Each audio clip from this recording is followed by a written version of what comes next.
Yeah. Take two.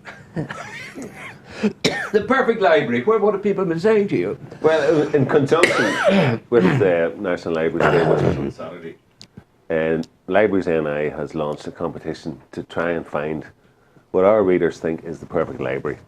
And to do this, we've sent out 10,000 of these little forms here to every branch library throughout Northern Ireland.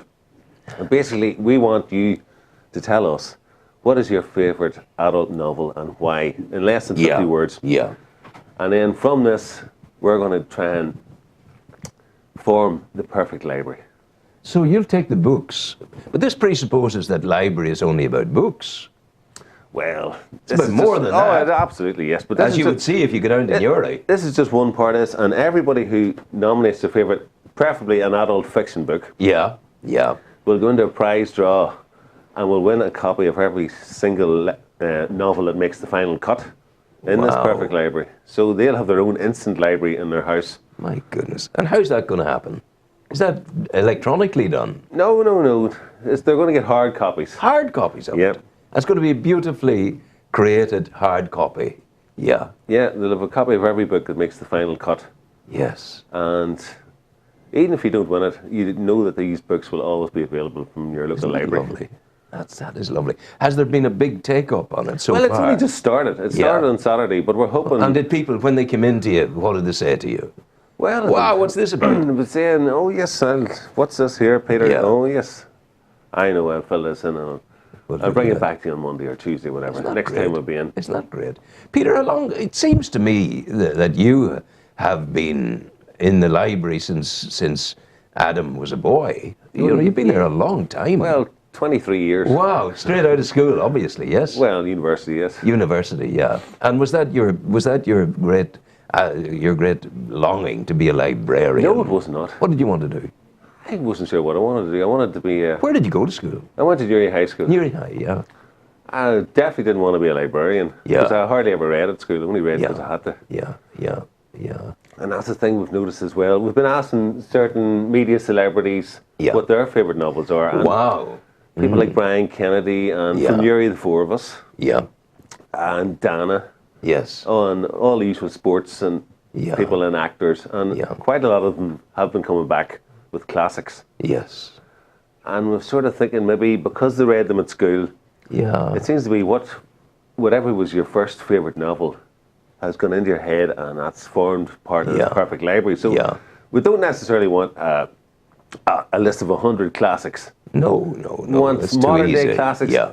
And the thing about it is, whatever you're reading at the minute, very often tends to be your favourite book. Yes. That's what I find anyway. Because you're there in it. And you know, I remember someone told a joke once about a famous footballer's wife, and they had many millions of pounds between them, but hardly a brain cell within the heads. And someone said to her, "And could you tell me what have you got on your bedside table at the moment?" And the lady said back, "A tea's made for the morning time." But the whole notion of, you see, reading for me is something that occurs in bed when I'm there, and it transports me away automatically to the deserts of North Africa, or that takes me into Spain or wherever else. Always travelogue,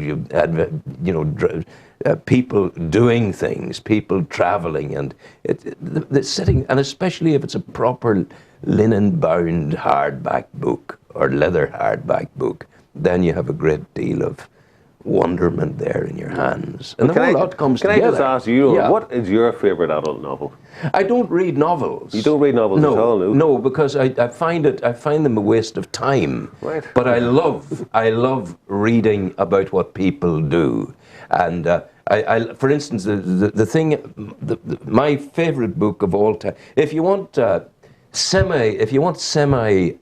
let's say, semi-fictional, I would give you the Bible, because that's a challenge to find out what's the truth and what's the lies, and you're searching in it, And the truths are very strong truths and very wonderful stories, but the lies are damned lies and are nonsense. But the one that I really love, it's The Prophet by Khalil Gibran. Have you heard of it? I have heard of it, yes. And have you got it in the library? You would I'm have. sure it's in there somewhere. Is. But Khalil Gibran's writing, he's an Eastern mystic poet, and he wrote about all of our experiences of life and the things we do in life and how we go about dealing with the problems of life.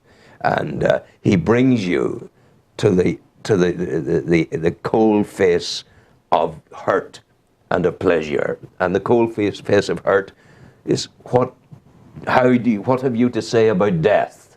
The cold face of beauty is what have you to say about children and marriage and love and all of that. So it's a great, you're learning from it all the time, and it's very, very beautiful. But a bit like you at school, I found all of my life I've had to read for my work, factual stuff, reports coming out that I had a deadline to meet. I had to summarize them and get them out there, and that largely put me off fiction, I tell you. It's, the nearest, I suppose, A Tale of Two Cities, that kind of thing would have been in the old days way. But I ran away from school, which was a terrible thing. Didn't much like school. Did you like? I was the same. I remember having to read Thomas Hardy. Yeah. That's good. And find it so boring and depressing. But going back to it now, it's not just as bad. Ah, no, because you're a different man now. And personally, I think the classics, well, I'd rather watch the film. Yeah, no, I can understand what you're saying, because we were joking about my book that's coming out in November, in May, but that's a that's a book of reportage. It's a book of me having 10 years travelled in Africa and India with men and women of courage. Welcome to my cold. And speaking and reporting on what they do and what they've done and how they escape death by the skin of their teeth and all their... It's just a work of... It's like two flies. If you had two flies walking up that window pane and you asked me to write you 1,000 words in 15 minutes on the two flies, I would give you the 1,000 words. That's all I can do. I see, I take it in, and I pump it out again. That's been my work. So you've come a distance too. You're now coming back to books, but not quite. How do you mean? Well, you'd rather have the... You didn't do it at school. Oh, you like mean myself. personally, yes. Yeah, personally. Yes. I normally have about 3 or 4 books on the go at once. Yeah, and they're there and you're dipping into them. Yeah. As opposed to spending the next 3 hours reading them. If I'm not reading them at home, I'm listening to them in the car. Yeah. You would have the audio thing going. Oh, absolutely, yeah. Or if I'm travelling, I'd try our e-books to download. It's easy having to carry a whole load of books with you. Ah, yeah. When you talk about... Is that the Kindle thing that you're talking about? Well, iPads or any of those handheld devices. God, it's amazing what's happened. Yeah, and like last month alone, we issued over, I think it was 9,500 ebooks. Now, is the ebook the Kindle? Well, No, they're not compatible they can be a with Kindle. Yes, it's a Kindle type device. Yeah, that type device. You download them off our website. Yeah. It's just like borrowing a book without going to the library. People come with their own machine and they plug it in. You don't have to go to the library. You can sit at home and do it. You just, as long as you can get access to the internet and go on to the Libraries NI website, you can download straight in your own front room. You don't even have to leave the house. You don't even have to get up out of bed. And is it happening, Peter? People doing it? That's what it says. 9,500 last month. My God, they went out. Yeah, it's amazing altogether. I remember libraries in the old days. There was a great librarian in Newry called Susan Lavery, and she was the librarian where the Boulevard restaurant is today. But you wouldn't remember that. I think surely. No, you don't remember. It's too long ago. I remember getting in after school. Peter, no, you never went in there after. You couldn't have done. That's at least 40 years ago. Now, you're not 40, Peter. 46. You're not, are you? I'm indeed. God, whatever tablets you're taking, please keep taking them. They're doing you no harm at all. You're flying high. But I remember those days you went in and it was a most austere setting and surrounding. And the librarian would look at you like that. And I think they invariably wore long green shop coats, sort of a very dark green. They'd look at you and it'll be, you owe us 10 shillings and sixpence of a fine or whatever it is. But the libraries have changed so much, you know. Thankfully, there's not too many staff members like that nowadays. no. Ah, no. Well, Susan was a great person, but it was in the way of the times. And that was the way of libraries then. That was back when it was, shh. Very much so. You don't get that anymore. You don't get that anymore at all. They're noisy, vibrant places. They're sort of like the hub of the community in many cases. Yeah. Because in some small villages, there's nothing else. There's nowhere else to go except the library. And it's, I find, before I came here to commence this work, I used to go to the library to do my emails because I couldn't justify having the internet at home. Yes. And I would go to the library and do my emails. It was great altogether. I remember the time I got into difficulty for noise. When I use a keyboard, I'm an old typewriter fellow, and I hammer. And this character asked me would I do it more quietly. I couldn't do it quietly. It was like asking a bird to fly backwards. You can't do it, But nowadays you have a quiet place upstairs, don't you? Yes, we do. Yeah. And if I want to find out, for instance, about my family origins in Newry, or if I want to go back through the newspapers in Newry and find some of my early writing, the Frontier for example, the Frontier Sentinel. That's where I started. That's where I started. They're all in microfilm going back there. to 18, whenever it was at the start. Goodness gracious. And you can go in and just have a look on them on the microfilm machine, print out the relevant pages, or just look through it. It's good looking back to see what, for instance, happened on the week that you were born. Stuff true. like a lot of people do that there. Yeah. Maybe it's somebody's 50th birthday and they want to find out what happened in Newry that week. Yeah, I started my career in journalism, as I say, in the Frontier Sentinel. And now, I was 20 then, I'm 70 now, 50 years later, I'm still walking down Hill Street, metaphorically, to hand in my copy. Nowadays I do it by email to the Democrat, But I mean, it's a lovely journey to have been on and to have gone out from Hill Street and gone back to Hill Street in a sense, and now being here with us here. Your head of libraries is a nice person. What's her name? Irene, is it? Irene Knox. She's a good woman. She talked to us. We've had the privilege and the pleasure, I have to say, because privileges aren't always pleasures, but these were. We were in Newry Library doing something with your people, Rosemary and your other girl. Lillian. How dare I forget Lillian? Of course, Lillian. That's my cold today. And then we're down in Warren Point with your librarian there, and those all went very, very well. But people seem to want to be with you in the library. They're gathering there. Yeah, well, there's a popular misconception that libraries, people don't go to them anymore, but they're as popular as they ever were. They're always busy. And as I say, in many cases, there's nowhere else to go in the town that offers the same facilities. It's a neutral venue, it's a free space to, even if you just want to come in out of the cold at this time of year and have a natter with someone, and read the paper, whatever you want. You may have said that in a slightly, not that you did, in a slightly off-the-cuff remark, but it's more than that, because people do go in to get in out of the cold. And they do go in to have maybe the only conversation they're going to have that day. That's true.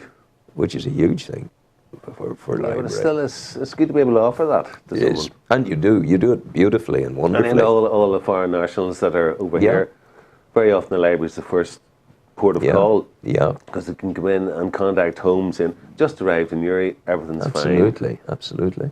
And would you have any books talking foreign language nationals? Would you have any books in the Polish language and in the Lithuanian language? Polish, Lithuanian, Russian, Portuguese. It's all there in Newry. It's quite a few libraries have foreign collections. Goodness you go to places like Portadown, where they probably have the language. Think half Portugal is living there. Living in Portugal, Yes, so we do cater for them. It's fantastic. It really is, and the investment continues in libraries because. The great work of restoration and renovation that occurred at the Newry Library 2 years ago, that has borne great fruit. It is done well. Yeah, and there's a new library due to open in Kilkeel. Yeah. I think that's maybe April. And so, they're not the stuffy old buildings that they used to be. And even in places like Belfast Central Library, which is 125 years old this year. Wow, goodness gracious, yeah. The original architecture is still there. It's just had a little bit of a facelift, and it's a fantastic building. And you know, most libraries are really interesting places to come in and have a look around. Yeah, and it's an adventure going through the door, really. But you also have art exhibitions in there. You've got coffee mornings, native charities. Yeah. Goodness gracious, it's all there. Knit and natter and things. Knit and natter. We had that at one point. Knitting and nattering. It's all good. Yeah. I wonder what the gentleman equivalent would be for knit and natter. I don't know. Well, come in and read the papers and just tell lies. Tell lies, as we do with a And prom. you have other things like reading groups as well, Yeah. which encourages adults, mostly adults, to come in and maybe read something that's outside their comfort zone. You know, not the top 10 authors. Someone maybe a bit more obscure, or like a debut author who's never written a book before. It's a good way to just to try something new, and then you might find you like that author. And so you would stay there. And say, oh, I must see if he's got any other ones, Yeah. or she's got any other ones. And Therein develops the habit. then you go check the library, and oh yeah, it's because it could turn out to be an absolute turkey, but at least you haven't spent any money on it. Yeah, but it's all good. We wish you well. I shan't shake your hand because I'm coughing and spluttering, and I do apologise to all of you out there. But it'll go away in 24 hours. That's the whole thing. Yeah. So, I hope So don't forget, anyway. folks, fill in one of these if you want. Yeah, go to the Create library. your perfect library, Talk to them. and who knows, you might be a lucky winner. Why wouldn't you be? Yeah, we wish you well. All right. And thank you for the wonderment of library in Newry. Give them all my love over there. I will, sure. Tell them we think of them here at Destination Newry. And constantly tell the world about them. So go well, take care. We're going to play you some music now. Andrew, what are we going to do? Medieval Babes again, will we? Yeah, we'll do the second one there if we got it. It's, I think I have it here for you. No, you choose it, Andrew, just so we'll not confuse things. We'll leave it to Andrew to do that.